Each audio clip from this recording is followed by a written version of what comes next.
आजपर्यंत जर आपण बघितलं तर जी काय विकास कामं झाली त्या विकास कामांकडे बघून लोक मतदान करतात.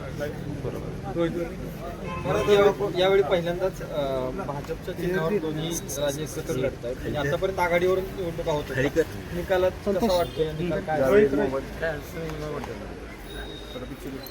साहेब, ज्या नगरपालिकांच्या निवडणुका पुढे ढकललेल्या त्या ठिकाणी 20 तारखेला मतदान होणार आहे, 21 तारखेला मतमोजणी होणार आहे. मग आत्ता जर उद्या मतमोजणी झाली तर याचा परिणाम त्या निवडणुकांवर होईल अशी मागणी होतीये की सगळ्यांची मतमोजणी एकत्र घ्या. आपलं काय मत आहे? आता निवडणूक आयोग जे निर्णय घेतो, मी त्यांच्या वतीने असं कसं योग्य ठरणार. साहेब, तुम्ही नाराज असल्याच्या चर्चा चालू होत्या, प्रचाराला तुम्ही कुठं दिसला नाही, त्यामुळे सातारकरांच्या वेगवेगळ्या चर्चा सुरू झाल्या. नेमकी नाराजी होती का तुमची? नाही, नाराज कसं झालं, एकाच बाबतीत नाराजी होती.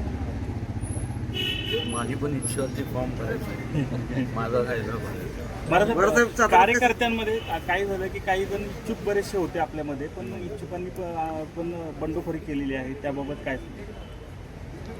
कसं आहे की आता जागा मोजक्या आणि इच्छुक म्हणजे स्वाभाविक आहे, म्हणजे इच्छा प्रत्येकाची इच्छा असणारच.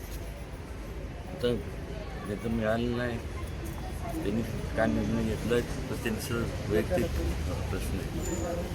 पण विकास कामांकडे बघून लोक मतदान.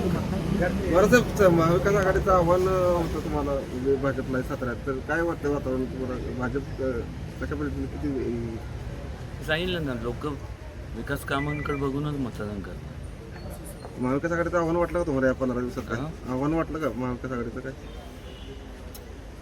कसं आहे, लोक बरेच इच्छुक असतात आणि इच्छा